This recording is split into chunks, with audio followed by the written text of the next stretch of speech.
Back here on Southeastern 16, talking some SEC football. We're going to dive into predicting the order of finish in the SEC coming up in 2024. SEC Media Days happening out in Dallas, Texas. And every year they give the media a chance to put together a ballot and submit it of the order of finish. On Friday, that will be released, the media's predictions of the order of finish. So Friday, we'll let you know how it did, what it looked like. But today I'm going to predict mine. I'm going to give you my ballot for what I think will be the order of finish in the SEC. But before we get into that, got to remind you about Bet Online, your number one source for all of your sports betting needs this season, from baseball, golf, soccer, right to all the top fights in the UFC and MMA and boxing, every stat, every matchup, and even live odds and spreads while the games are being played. When the game's over, head over to the online casino, get in on a game of blackjack or poker, unwind with one of the over 150 slots games. Head over to the website today to get in on the action. Use promo code BELIEVE, BLEAV, for your 50% free bet credit on your first deposit up to $250. That is promo code BELIEVE, BLEAV. Bet online, the game starts here. So with Media Days going on out in Dallas, a lot going on there with hearing the SEC coaches, all 16 of them out there speaking, of course, and the predicting the order of finish. It's always fun to see where the media thinks the teams are going to finish. I think some years you have a better gauge on how a lot of teams are going to be. I think this year we know how some teams are going to be. We have our thoughts on how other teams are going to be. So I'm going to give you my my prediction of how the SEC will shake out in 2024. We'll start from the bottom and work our way up to the top. So here we go. Here's my predicted order of finish. We'll start again at the bottom. I've got the Vanderbilt Commodores finishing number 16 at the bottom of the SEC. You know, their schedule's tough. It's hard to find wins. I mean, I think they've only won, 3 SEC games in the last 3 years under Clark Lee. Something's got to change. We'll see if they have done that this year, and they're bringing in a new quarterback and some new guys on staff, and we'll see if that changes. But just for right now, I've got Vanderbilt there at the bottom. Got the Arkansas Razorbacks at number 15. Now, it wouldn't surprise me if they do end up being a little higher. But when I look at their schedule, when I look at the guys that, yes, they do have some guys coming back, but they've got some tough holes. And Traylon Green, I think, is going to do well at quarterback. I think they've got some pieces to win some games. I just don't know if they can win enough games to have the confidence to solidify themselves as a good SEC team. So as of right now, I've got Arkansas at number 15. I'm not buying into to anything that they're going to be any better than that. Right above Arkansas, I've got Mississippi State. So I got them at 14. I think they're going to surprise a couple of teams, win a couple of games, maybe that they're not expected to win. I like Jeff Lebby. You know, again, he's never been a head coach, not only in the SEC, but period. And so I think there's going to be a learning curve there. He's a really good offensive mind, though. So I think they're going to put up some points, and I think that's going to help them in maybe a couple of SEC games that they're able to hang with their opponent just because of the high-flying offense. They brought in, of course, Blake Shapen to lead at quarterback, transfer from Baylor. I think he fits in really well with what Jeff Lebby does. So I think they may surprise some folks, win a couple of games there. So I've got Mississippi State at 14. I got Florida at 13 just based off their schedule. It's brutal. We've talked about it a lot here on the channel. But I do think that they have enough talent to win some games. Again, like I mentioned, Mississippi State may win a couple of games that people don't expect them to. I think Florida may win a couple of games that people don't expect them to, just because it's tough week in and week out. But again, I think Graham Mertz, great quarterback. I think they've got some good receivers around him. how the offensive line is going to be. Will they be able to protect them? I think is big, of course. But just looking at the roster, I think is it as deep as they need it to be for the schedule that they have? I don't think so, but I think it's deep enough for them to get some wins and solidify kind of a couple of good wins throughout the season. So I put Florida at number 13. I got South Carolina at number 12. I think they also could be a team that can surprise some folks. I think that there's some spots on the field that you got to question with South Carolina. But I like Lenore Sellers at quarterback. I think he's going to step in. A lot of folks are talking, well, what are they going to be without the offensive guys they've had the last couple of years? Where are they going to be without Spencer Rattler leading him at quarterback? And I think Lenore Sellers may bring some consistency to South Carolina that they haven't had in recent years. So that's kind of what made me put South Carolina at number 12. I think defensively we've got a lot to learn about the Gamecocks. But again, I like Sellers. Does he have a lot to throw to? Not as many as other teams or as years past, but keep Rocket Sanders healthy in the backfield, and the running back room I think is really strong. Couple of receivers, I think will help Sellers out a lot. He can run himself. So I've got South Carolina at number 12. Number 11, I got the Kentucky Wildcats. And I think this could be an interesting year for Kentucky. Again, you got Brock Vandagriff stepping in. Again, another guy who highly recruited out of high school, has been in a championship program at Georgia.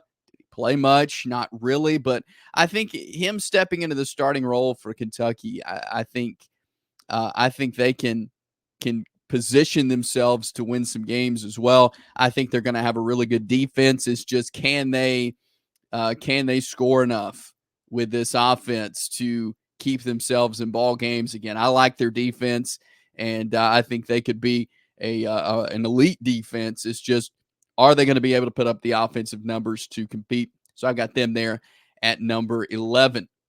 Number 10, got the Auburn Tigers. Hugh Freeze heading into year number 2. Their schedule, I feel like, is favorable for them, for this team. And I say that there's holes on the field. There's questions, are you going to see some consistency from Peyton Thorne at quarterback? They did a lot of upgrading in the wide receiver room, which I think could help that a lot. They did a lot of upgrading on the defensive line, which I think is very helpful as well. So I think, I think it's going to be a middle of the road Auburn team. I don't think they're going to be by any means the worst in the conference. I think there's plenty of winnable games on their schedule.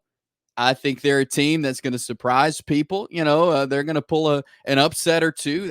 Auburn tends to do that, and I think they can do that again. You look back to last year, and you look at the games they lost closely.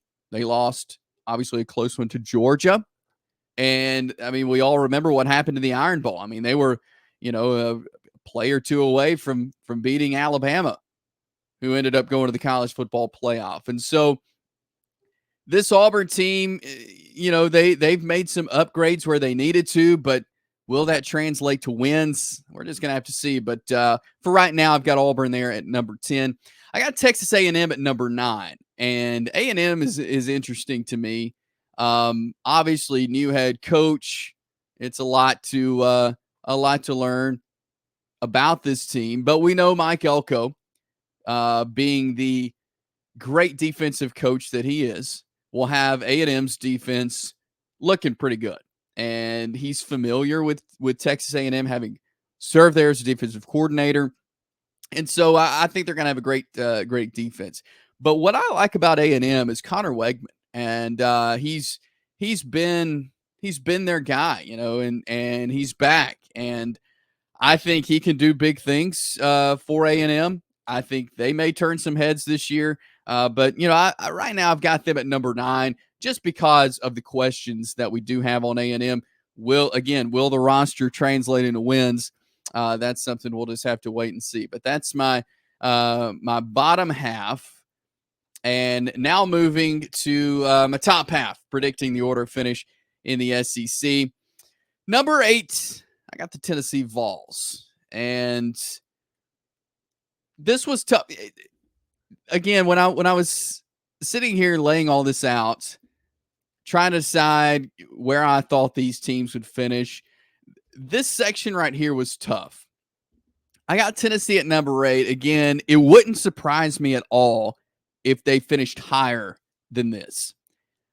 I say that because they've got a good offense. I mean, you think Nico coming in at quarterback. We got a glimpse of him in the Citrus Bowl game when they shut out Iowa. He was the MVP. Had a great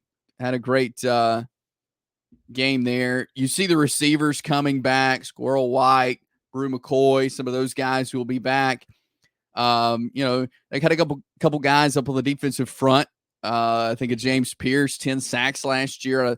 Really impressed with him, and I think he's going to have another good season. But you look kind of at the rest of the defense, and there's not any guys coming back in the secondary, and there's really just 2 guys over the whole defense that I think will be starters that played last year. So there's just so many holes on defense and so much inexperience that will be on the field. I mean, it's hard to know where this team. I think they have a very high ceiling, but I think defensively it may be a struggle, especially at the start. Now, I'm not saying it's going to be a struggle all year, but I think trying to get on the same page as the defense could be an issue for Tennessee early in the season. So I put them there at number 8. Number 7, but one of the newcomers into the SEC, the Oklahoma Sooners. Now, I like Oklahoma. I think they're going to do well first year in the SEC. You get all these people saying, well, they're not ready for the SEC. They are ready for the SEC. They have a great record against the SEC. And I think they're going to come in. I think they're going to win some big games in the SEC to start with, but I think it's a very top heavy SEC. And so I feel like based on Oklahoma's schedule that they may struggle in a couple of games. That's why I've got them at 7. But I think it'll be interesting to see. And I think, like I said with Tennessee, it wouldn't surprise me if Oklahoma was higher than this. Even in Friday when we get the final predictions, but even at the end of the season, if they're much higher than 7, I think they could be. But I've got them at 7 right now. I want to see how they get things going. How Jackson Arnold is leading the offense.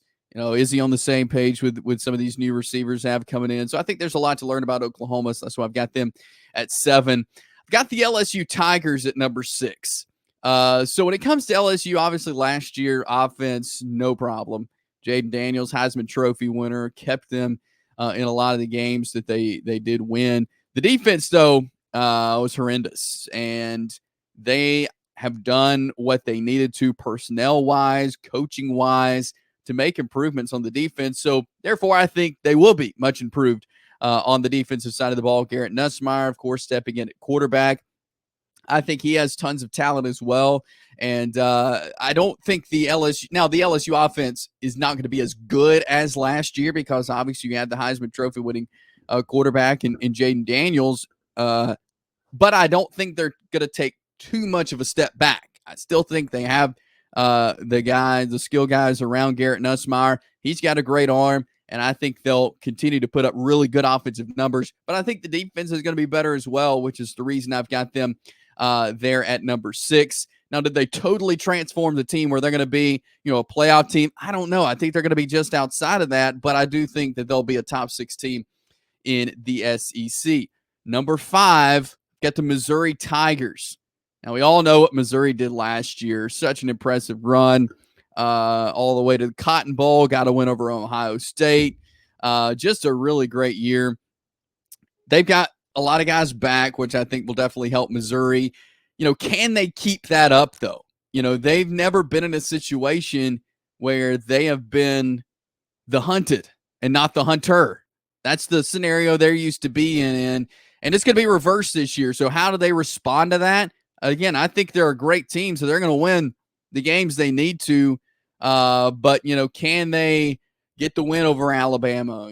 Can they win games like that where they've never been in this situation? We'll just have to see. But I do think they'll be a top 5 team in the SEC. Number 4, I got the Ole Miss Rebels. And they're a team that it wouldn't surprise me if they finish higher than 4th in the SEC, but it also would surprise me if they are kind of at this point just behind the Georgias, the Texas, and the Alabamas. We haven't seen Lane Kiffin win those really big games. Ole Miss wins the games they need to, but they haven't won those games that they need to propel themselves to get them in a better spot. And they don't have the toughest schedule by any means in the SEC, but can they win the big games? Can they win these big playoff games? Can they position themselves to get into the SEC championship? I don't know. I need to see it to believe it. I feel like when it comes to the Ole Miss Rebels. So I got Ole Miss number 4. I got Alabama number 3. I think Kalen DeBoer is going to come in and win at Alabama. Are they going to win enough to get in the SEC championship? I'm not sure. They do have Georgia on the schedule. They got Missouri. They got LSU, Tennessee. That Tennessee and LSU game both on the road. Those should be really tough games for Alabama, as we've seen in the last couple of years. But I got them at number 3 because, I think Kalen DeBoer is going to come in and he's going to win football games. I think Alabama's a playoff team for sure coming in this year. So I got them at number 3. I got the Texas Longhorns number 2. They've got so much talent. I love their roster. I love what Sark has done there. He's a great offensive coach, and he's got really good offensive players. Quinn Ewers, fantastic quarterback. And boy, he's got great receivers to throw to. And they added some Isaiah Bond transferring it. And just a great receiver room. Really good running backs as well. And I think they've put the pieces together on defense that they need as well to make another run in the playoffs. I mean, we saw what Texas was able to do last year. The numbers they were able to put up. I mean, they were just a couple of plays shy of playing for a national championship as well. And so, they won the Big 12.